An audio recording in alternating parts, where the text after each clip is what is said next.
اعوذ باللہ السمیع العلیم من الشیطان الرجیم من ہمزہ ونفخہ ونفثہ وما خلقنا السماء والارض، اور نہیں پیدا کیا ہم نے آسمان کو اور زمین کو، وما بینہما، اور جو ان دونوں میں مخلوقات ہیں ان کو، باطلا بے مقصد۔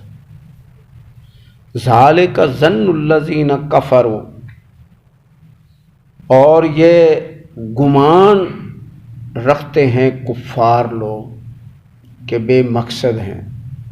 کیوں وہ بے مقصد کہتے ہیں؟ کہ ان کو کوئی پیدا کرنے والا ہے ہی نہیں، چلانے والا نظام کو کوئی ہے ہی نہیں، یہ اپنے آپ چلتے ہیں۔ اور کچھ جو ہیں وہ کہتے ہیں کہ اس لیے ان کے اندر کوئی زور قوت نہیں کہ ان کو فنا نہیں ہے اور اٹھنا نہیں ہے، بس یہاں نانو نموت و نحیا، ہمیں بس پیدا ہونا ہے اور مرنا ہے اور اس کے بعد کچھ نہیں ہے۔ تو اس طرح کے کئی ہیلے بہانے، پہلا جو ہے ان کو دہریہ کہتے ہیں کہ سرے سے کوئی ان کا پیدا کرنے والا ہے ہی نہیں، اور دوسرے جو ہیں یہ اندر حصے داری کبھی کس طریقے سے، کبھی نبیوں کی اور کبھی جو ہے اولیاء بناتے ہیں، اس طرح کے کئی ہیلے بہانوں سے یہ اس کا انکار کرتے ہیں۔ تو اللہ نے فرمایا ذالک ظن الذین کفروا، یہ گمان کافروں کا ہے۔ فویل للذین کفروا من النار، پس تباہی ہے کافر لوگوں کی آگ سے، آگ میں ان کو جھونکا جائے گا اور یہ برباد ہوتے رہیں گے، عذاب ملتا رہے گا۔ اللہ تعالی ہمیں بچائے، آمین۔ ام نجعل الذین آمنوا، کیا ہم بنا دیں گے مومنوں کو، وعملوا الصالحات، اور اچھے کام کرنے والوں کو، کل مفسدین فی الارض، ان لوگوں کی طرح جو فساد کرتے ہیں زمین میں۔ یعنی یہ دونوں کس طرح اکٹھے ہو سکتے ہیں؟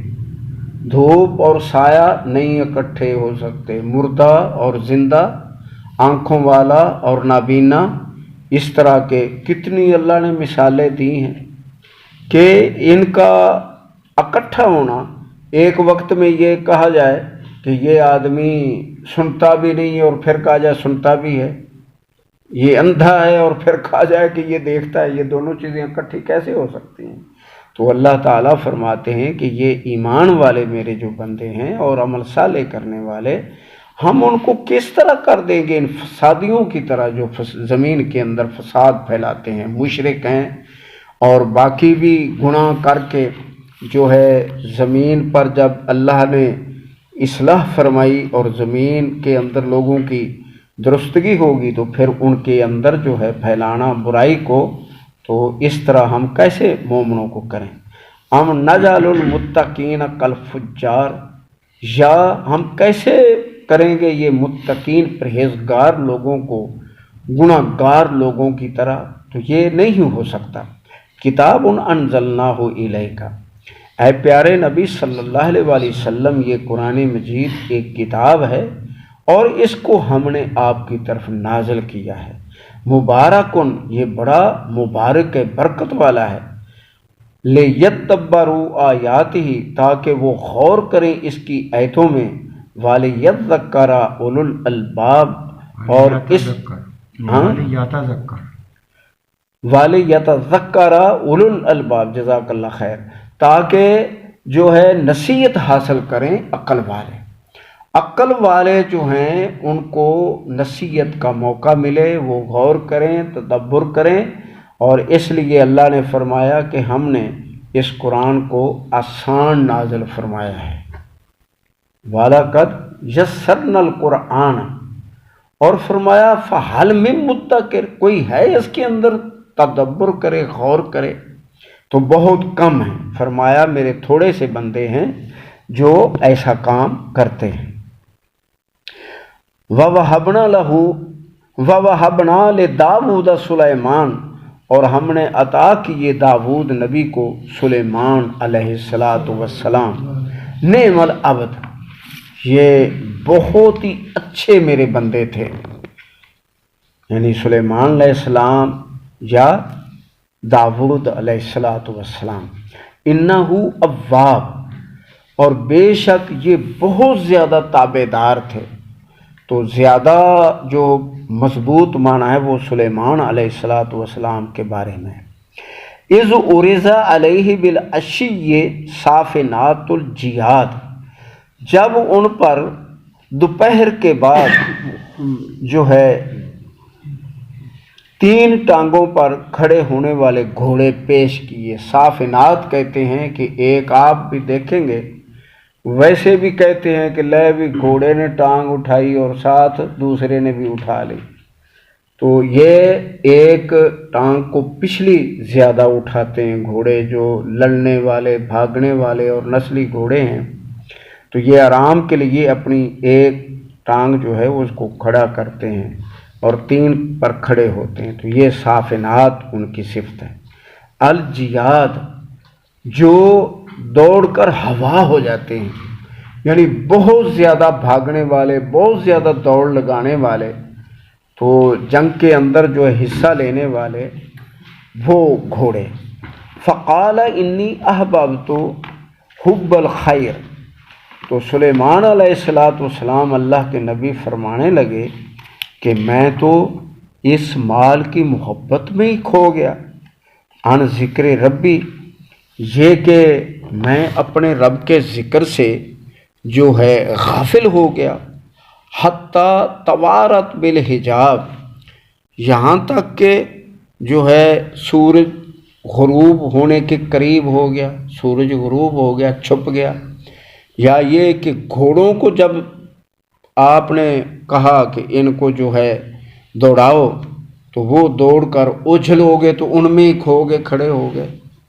تو یعنی یا تو ان کو ویسے پیار کر رہے جیسے اگلی آیت میں ہے، اور یا ان کو دوڑانے میں مشغول ہو گئے تو غفلت ہوگی۔ کوئی بعض نے عصر کا معنی کیا کہ نماز عصر رہے گی، لیکن نبیوں پر ایسا نہیں ہے کہ جاگتے ہوئے نبی نمازوں کو اس طرح کھو بیٹھیں، کوئی بڑا عذر ہو۔ جیسے نبی علیہ السلام کو پتہ نہیں تھا کہ نمازیں جنگ کے اندر بھی پڑھی جا سکتی ہیں، اللہ نے ابھی حکم نازل نہیں کیا تھا، تو احد میں آپ کی 4 نمازیں اکٹھی ہو گئی، ظہر کی، عصر کی، مغرب کی، عشاء کی۔ عشاء کے بعد پھر دوبارہ ان کے پیچھے بھاگ کر مشرکین کو جو ہے بغیر خیر کے بھگایا، دوڑایا، کیونکہ وہ مدینہ منورہ کی طرف رخ کرنے لگے تھے، تو جبریل علیہ السلام نے فرمایا ان کا پیچھا کرو، تو پھر آ کے آپ نے نمازیں پڑھی اکٹھی۔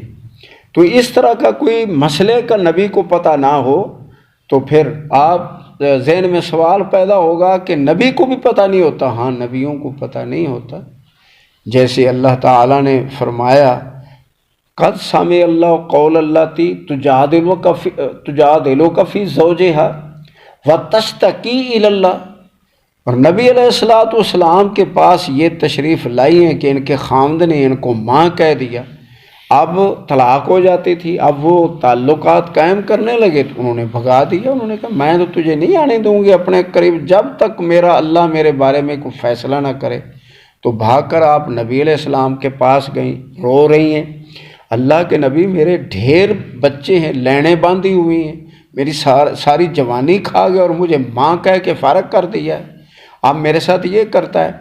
تو نبی علیہ السلام نے فرمایا اللہ کی بندی تیرے بارے میں میرے پاس حکم نہیں ہے، کوئی حکم۔ نبی جب وحی آتی پھر بتاتے ہیں، تو نہیں۔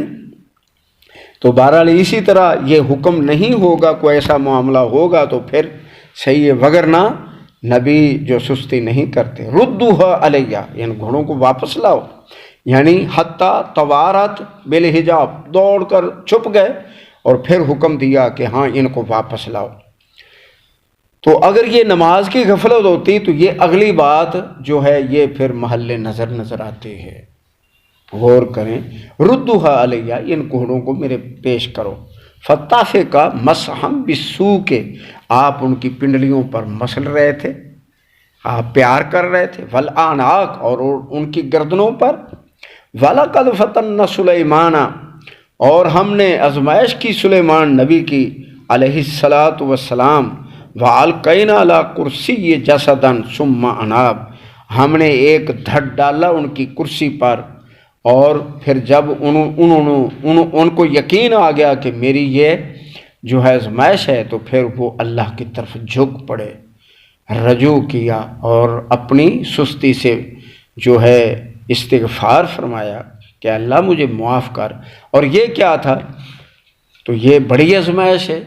سلیمان علیہ السلام کی 99 بیویاں تھیں، اور آپ نے قسم اٹھا دی یا ویسے بات کر دی کہ میں آج جو ہے 90 بیویوں کے پاس جاؤں گا اور 90 بیٹے ہوں گے، تو اس طرح میری فوج، تم نہیں لڑتے میرے ساتھ، نہ لڑو، نہیں تیار ہوتے، میری فوج اپنی تیار ہو جائے گی۔ لیکن کیا انشاءاللہ کہنا بھول گئے، انشاءاللہ نہ کہا، تو اللہ تعالیٰ نے اس دعا کو قبول نہ فرمایا۔ نبی علیہ السلام نے فرمایا، بخاری مسلم کی حدیث ہے، عام بات نہیں ہے، اگر انشاءاللہ کہہ لیتے تو یہ 90 کی 90 جو ہے ایک ایک تندرست بیٹا دیتی اور سارے مجاہد ہوتے، لیکن وہ بھی آدھا تھا، ایک حاملہ ہوئی وہ بھی آدھی، یعنی آدھا بچہ۔ تو اس لیے ان کی کرسی پر یہ جب یہ دیکھا معاملہ کہ میرے پاس کیا اختیار ہے، میں نے ایسا کیوں کیا، تو اللہ ثم انا، پھر اللہ کی طرف جھک گئے۔ قال رب اغفر لی، کہنے لگے اے اللہ مجھے معاف کر دے، وہب لی ملکن، اور مجھے ایک بادشاہی عطا فرما، لا ینبغی لأحد من بعدی، کسی نبی کو بھی میرے بعد ایسی بادشاہی نہ دینا۔ کیسی بادشاہی تھی بھائی؟ نبی علیہ السلام پورے مہینے میں 500 سفر کر کے کلومیٹر کا مہینے کے بعد مدینہ پہنچے ہیں، تو ہوا والا اللہ تعالیٰ حکم دیتا ہوا کو میرے نبی کو لے جاؤ، براق پر بٹھایا ہے تو راتوں رات 7 آسمان سب جنت دوزخ سب دکھا کے نبی کو واپس بھی صبح سے پہلے بھیج دیا ہے، تو یہ اس کے اختیارات ہیں، جو چاہے کرے۔ اس لیے فرمایا وما تشاؤون، تم نہیں چاہ سکتے، اللہ پر یقین رکھو، اللہ پر۔ تو اللہ کے نبی ہیں، غلطی ہوئی ہے فوراً جھک گئے ہیں اور کہہ رہے ہیں کہ اللہ مجھے معاف کر دے، ہاں اب مجھے ایسی بادشاہی دے، ایک یہ کہ ہوا ان کے تابع، اور دوسرے سارے سرکش جن جو ہے وہ جکڑے ہوئے ہیں، اور کچھ کو بھیجا ہوا ہے وہ سمندر سے ہیرے جواہرات ڈھونڈ کے لا رہے ہیں، اور کچھ جو ہے بلڈنگیں بنا رہے ہیں، سب کام کر رہے ہیں۔ تو یہ ایسی بادشاہی، تو اس لیے نبی علیہ السلام نے فرمایا کہ یہ میرے ہاتھ میں ہے، میرے ہاتھ میں ہے، میرے پاس آیا نماز میں اور میں نے پکڑ لیا ہے، اگر میں چاہوں تو اس کو زہر کر کے پل کے ساتھ باندھ دوں مسجد میں، اور مدینے کے بچے کھیلیں اس سے، لیکن میرے بھائی کی بادشاہی کی دعا جو ہے وہ مجھے یاد آ گئی۔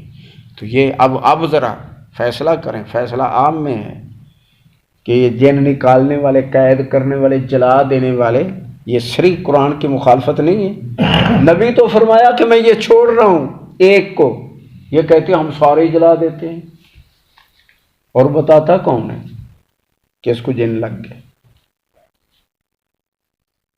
کون بتاتا؟ کدھر سے خبر آتی ہے؟ بھئی نبی علیہ السلام فرمایا تمہارے اندر اس طرح شیطان چل رہا ہے جس طرح خون چل رہا ہے، بخاری مسلم کی حدیثیں ہیں، تو یہ کیسے پتہ چل جاتا ہے کہ اس کو جن لگ گئی؟ سب جھوٹ ہے۔ انک انت الوہاب، اے اللہ بے شک تو وافر دینے والا ہے، یعنی یہ اختیار تیرے پاس ہے۔ فسخرنا لہ الریح، ہم نے ان کے تابع یعنی فرمان کے حکم کے تابع کر دیا ہوا کو، تجری بامرہ ہی، وہ چلتی تھی ان کے حکم سے، رخان آہستہ آہستہ، حیثو اصاب، جہاں انہوں نے پہنچنا ہوتا، تکلیف بھی نہ دیتی، خواہ جھکڑ کی طرح تیز جاتی، مجال اندر جو ہے ان کو بیٹھے ہوئی اتنی تکلیف ہو جائے، اور پوری فوج کو لے جاتے ساتھ، کچھ بھی نہ ہوتا۔ وَالشَّيَاطِينَ كُلَّ بَنَاءٍ، اور شیطانوں کی ڈیوٹی لگی ہوئی تھی کہ وہ بلڈنگیں بنائیں، وغواص، اور گھوتے لگائیں، وآخرین مقررین فی الاسفاد، اور کتنے دوسرے تھے جو جکڑے ہوئے تھے اسفاد میں، زنجیروں میں۔ ھذا عطاؤنا، اے پیارے نبی سلیمان علیہ السلام یہ ہماری دین ہے. فمنن آپ کو احسان کرنے کا، بھلائی کرنے کا وافر حکم ہے کہ آپ جیسے دونوں ہاتھوں سے بانٹیں، او امسک یا آپ روک لیں، نہ بھی دیں تو بغیر حساب، آپ کا حساب نہیں ہے، زیادہ دیں یا کم دیں یا نہ بھی دیں تو آپ سے پوچھا نہیں جائے گا. کیسی اجازت ملی ہے، اللہ اکبر. وَإِنَّ لَهُ عِندَنَا لَزُلْفَىٰ، اور وہ ہمارے بڑے ہی قریبی بزرگ تر میرے بندے تھے. وَحُسْنَ مآب، اور بہت ہی زیادہ ان کا اچھا گھر ہے جنت کے اندر. صدق اللہ العظیم.